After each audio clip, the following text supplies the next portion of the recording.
Vous voyez ce mini tapis? Bah il est beaucoup trop petit et pourtant j'ai essayé de le transformer en un meuble utile et design. Est-ce que vous vous rappelez de ce genre de meuble? C'était trop à la mode en 2020 je crois et j'ai toujours voulu avoir un meuble dans ce style ou en faire un, mais sauf que j'ai jamais eu l'occasion. Donc c'est ce qu'on va faire tout en suivant les couleurs du tapis. Mais les carreaux, je vais les faire moi-même. Pourquoi vous allez me dire? Tout simplement parce que je n'ai pas trouvé la taille et la couleur que je voulais et aussi pour une question de budget. Ce que j'ai utilisé est certes plus long à faire, mais moins cher. Donc, pour m'aider, j'ai fait un croquis. Faire un pied unique au milieu de la table, un peu comme une table bistrot café, vous voyez. La seule problématique, c'est qu'il faut que je mette du poids en bas du pied pour que la table elle soit stable. Et maintenant qu'on a la vision, on peut passer à la pratique. Dans un premier temps, j'ai tracé les carreaux sur le plateau de la table pour me repérer. Et des petites croix là où je ne dois pas coller de carreaux et laisser la place pour le tapis. Et du coup, les carreaux, je les ai faits avec de l'argile autodurcissante. Même si ça allait me prendre plus de temps, franchement j'ai beaucoup aimé cette étape. C'était grave relaxant et puis je regardais des vidéos YouTube en même temps. J'en ai fait une première partie et ensuite je suis passée sur le pied de la table. Je vais utiliser du carton, j'ai fait le patron du pied et pour anticiper la question, j'ai mis 5 côtés au lieu de 4 pour renforcer la structure.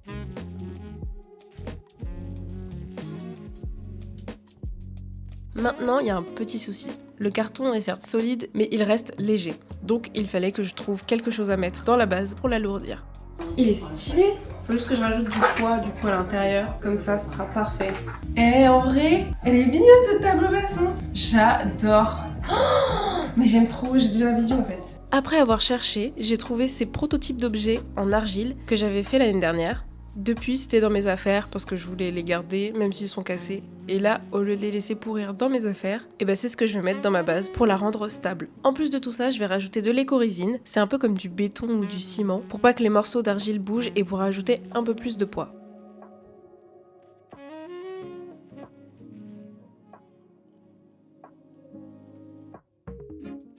Maintenant, pour renforcer ce pied, j'ai utilisé du mouchoir et un mélange moitié eau, moitié colle, et quand ça sèche, c'est hyper solide. Un peu comme dans l'émission Art Attack, je sais pas si vous vous en souvenez, mais elle était archi bien cette émission. N'hésitez pas à mettre dans les commentaires si vous connaissez, et votre souvenir de cette émission.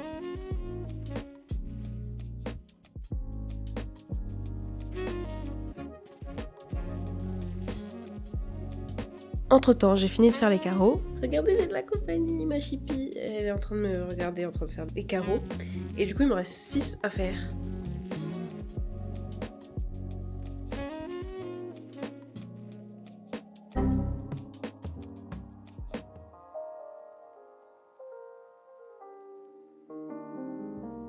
Et là, on peut enfin assembler la table. J'ai aussi fait ce petit bout de carton pour mieux tenir le plateau sur le pied. Nickel. Waouh, ça tient bien, hein.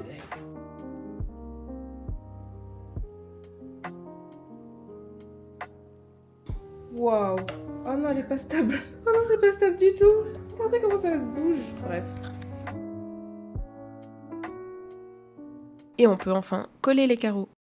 Sauf que... Oula, ça colle pas. Oula. Là, je suis pas... Non. En fait, j'ai utilisé de la colle chaude, mais ça collait pas. C'est vraiment un comble quand même pour une colle de ne pas coller. Mais comment je fais? Purée. Oh là là. J'ai essayé des bandes de scotch double face, mais ça collait pas non plus parce qu'elles étaient trop fines.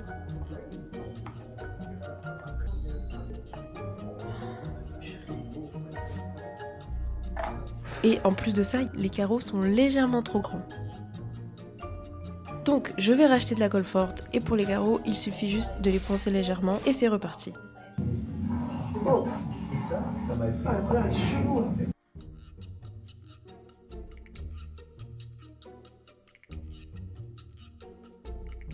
Ah!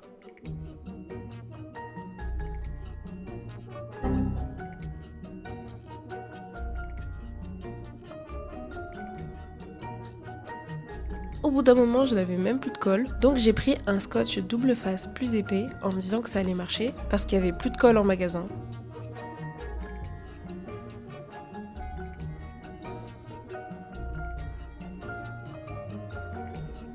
Sauf qu'en plus d'avoir cassé un carreau... Oh, non! J'ai cassé. Ça marchait pas du tout. Donc je ne me laisse pas abattre. Cette fois, je commande la même colle sur internet et je reprends là où j'en étais. Plusieurs jours plus tard parce que j'étais à 2 doigts d'abandonner en fait.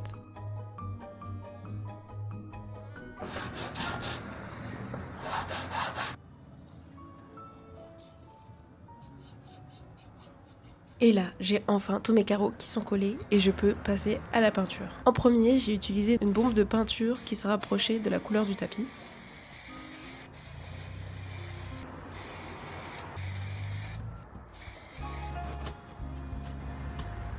Et au passage, en voulant re-rentrer la table, je l'ai cognée et il y a des carreaux qui se sont cassés. Mais c'est pas grave, on peut dire que ça donne un petit charme. Bref, je reprends la peinture, mais cette fois-ci j'utilise de l'acrylique et je fais mon mélange pour avoir une couleur qui se rapproche le plus possible du tapis.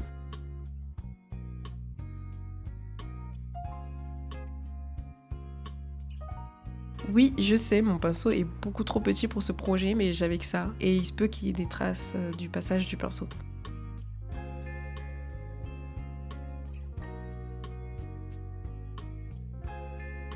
Je peins vraiment tous les recoins.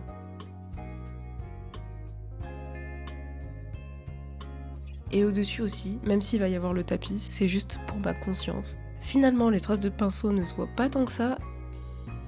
Et il me reste à faire une deuxième couche de peinture en dessous. Ensuite, je passe au joint entre les carreaux. J'ai choisi du jaune orange pour aller avec le tapis, encore une fois. Waouh, j'ai une chenille. Et au début, j'ai utilisé de la colle. Mais quand elle a séché, ça faisait grave moche. Mais heureusement que j'avais un autre plan. Utiliser un mélange de bicarbonate et de la colle que j'ai colorée, ça donne une sorte de pâte que je peux étaler.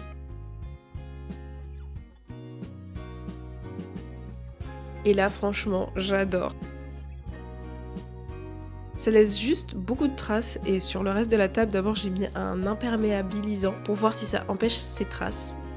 D'ailleurs, au début, c'est vert fluo et quand ça sèche, normalement, ça s'en va.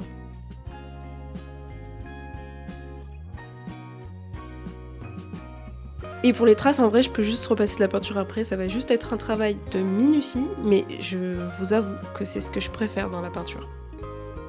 En vrai, ça rend trop cool. Faut juste que je repasse un coup de peinture parce que là, c'est un peu dégueulasse. Mais sinon, franchement, ça rend super bien.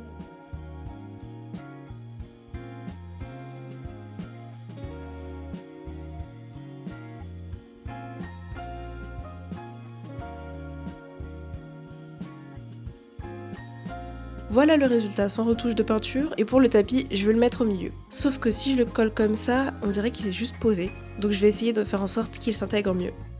Maintenant c'est reparti pour repeindre les carreaux de manière très minutieuse.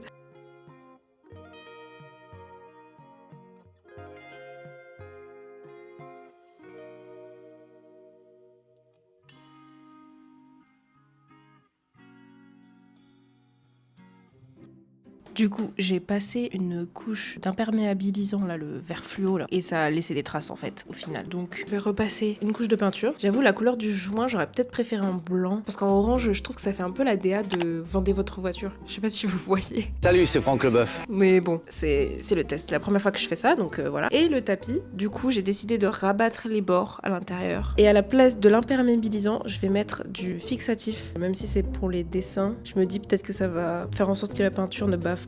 Je vais faire ça et je vous laisse enfin avec le résultat final.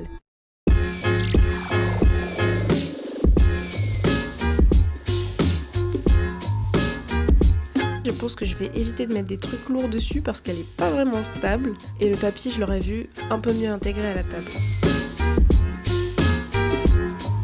Mais sinon, à part ça, j'aime beaucoup le résultat.